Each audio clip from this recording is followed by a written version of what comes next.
Hello everyone! It's me again, your Ate Mel, at welcome sa ating YouTube channel. Naway, nasa mabuti kayong kalagayan at maraming salamat po sa mga tumatangkilik pa rin ng ating YouTube channel at sana ay dumami pa tayo. So, maraming salamat sa mga natulungan ng ating munting mga videos na makakuha ng kanilang SSS maternity benefits. Ito po talaga yung aking goal na maraming mga ina na makakuha ng kanilang maternity benefits. Kasi talaga benepisyo naman natin po yan. So ngayon po ay isi-share ko sa inyo ang maraming kasing nagtatanong nito sa akin, paano gumawa ng explanation letter. So ngayon po ay isi-share ko sa inyo ang aking explanation letter na ginawa nung ako po ay nag-miscarriage. So, sana po itapusin niyo ang video na ito nang sa ganun po ay matulungan niyo rin ako sa maliit na pamamaraan. So,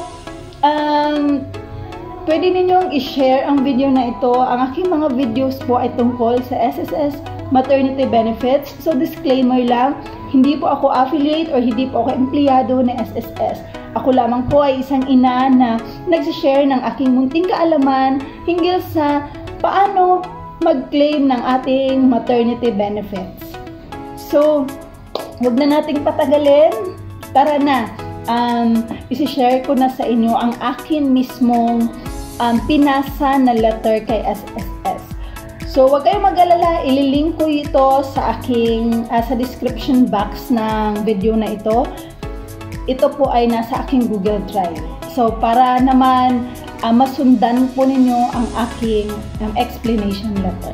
So, tara! Okay, so hello once again, everyone. So, ito yung exact na letter ko nasa aking Google Drive. So, nag-open ako ngayon. So, first is, di ba sa letter, meron talaga yung date. Okay, so may date ako kung kailan ko sinulat or ginawa yung aking letter. Then next is to whom it may concern. Next, greetings. So yan naman talaga, di ba? So the first paragraph na nilagay ko is actually halos same. Ito lang din yung paragraph same nung sa letter ko sa discrepancy. Okay? So first is I am, so stating my name, of legal age and a voluntary member of the Social Security System, SSS. So, next sentence, I respectfully write to your good office asking you to accept my requirements on my maternity benefit claim. So, para alam nila na voluntary member ako. Kung baga, ano yung klase ng membership yung akin sa SSS. So, diba, iba-iba naman yan. May employed, voluntary, yung mga ganun. Self-employed, yung ganun. So, ako po ay isang voluntary member. Okay? So, next paragraph, eto na. In-explain ko pinakaunang nangyari. So, the last time I had a monthly period was in 3rd week of July. With year. Okay. The following month, August, I did not have a monthly period. Sorry kung wrong grammar. And I just thought my cycle had changed. So, it was 2 weeks later in September when I decided to take a pregnancy test. And the result was unclear. Second line. So, hindi talaga klaro. So, yung nilagay ko next doon is parang open parenthesis ako. Tapos nilagay ko, see picture 1. Kasi next or second page ng letter ko is yung aking photo of PT na ginamit ko. Okay, so meron siyang naka-close na, see picture 1, I attach a photo of the PT I used, but due to the low specs of the camera, that affected the photo result. So, yun. Pero, hindi talaga klaro yung second line. Okay, so I assume na negative yon. So next paragraph, yung nakalagay is Friday of September 24, something came out of me and I thought I was going to have a period. Yung nangyari, parang isinasalaysay ko talaga, ano yung nangyari? On Saturday, it was still the same, but something came out like dark blood, so I was more worried about what was happening to my body. I told my husband that I needed to check up with the doctor the next day. Wrong grammar, no?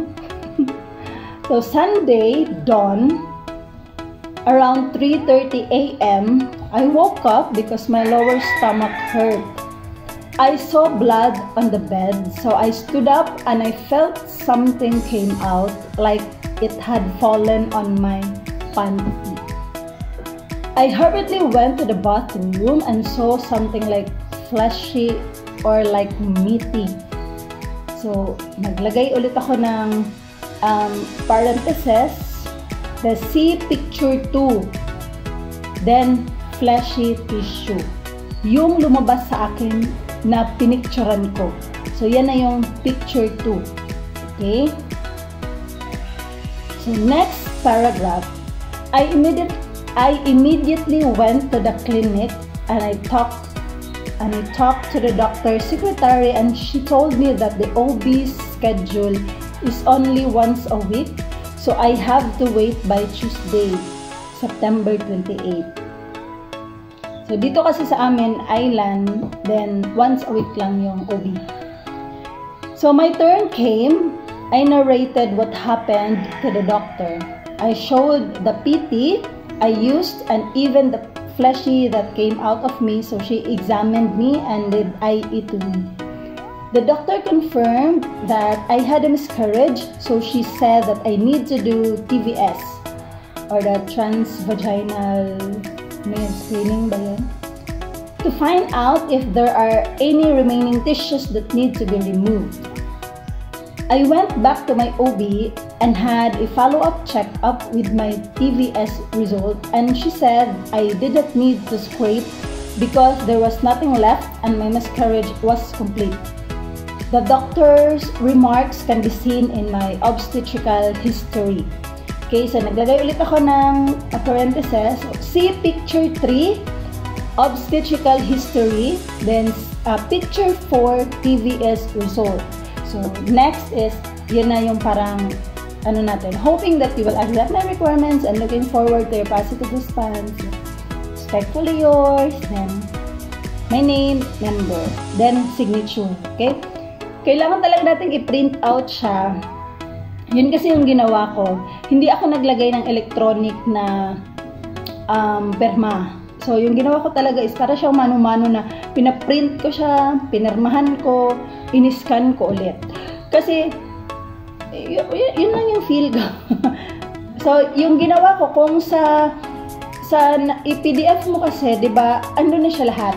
Di ba, andun na siya lahat. So, naka-page 1, 2, 3, 4, 5, 6, di ba, ganun. So, kaya, mas, yung ito kasi sa akin, balang first page or yung ano talaga is yung letter. Kaya may see picture 1 kasi kumbaga yung next page niya is yung picture 1. Okay? Then I have picture 2, 3, 4 kasi 4 lang yung in-attach ko. And sa lahat po nito, sa letter at saka yung sa mga pictures po na pinasa ko is hindi po siya naka-CPC. So, thank God. At saka, thank you talaga kung sino man yung personnel ng SSS na nag-check, nag-scrutinize ng mga requirements ko. Kasi siguro, kahit na mali-mali yung grammar ko, sorry talaga kung ganyan, pero siguro naintindihan niya yung pagkaka-state ko ng aking, kumbaga, sa lahat ng mga nangyari. Nagabay paragraph yung sa letter from start, anong next nangyari, ganun. Siguro naintindihan niya din along with the attached pictures mga requirements na meron ako. At saka aside kasi nito, always check, aside sa requirements, always check Okay? Always check your contribution kung pasok ba sa qualifying period. Okay? So, hopefully po makatulong itong video na ito sa inyo. Makatulong ang aking explanation letter kung para po maka-claim ng inyong maternity benefits. Okay? Sana po talaga makatulong ito sa inyo. At maraming salamat din sa gumawa na ng letter, yung mga nag-comment na na-approve daw yung kanilang mga maternity benefits. Natulungan sila sa pamamagitan ng aking video, natulungan sila sa aking letter. So, God bless po talaga sa inyo. Nawa ay dumami pa yung makakuha ng maternity benefits kasi benepisyo natin yan. Malaking tulong yan para sa atin. So, God bless po mga mama. God bless po, sending my hugs, virtual hugs sa inyo. And please comment, share, and subscribe to my channel po. Naway lumaki pa ang ating community dito sa YouTube. At sa last po, always wear your beautiful smile kasi lahat tayo magaganda. Hanggang sa muli, paalam, amping!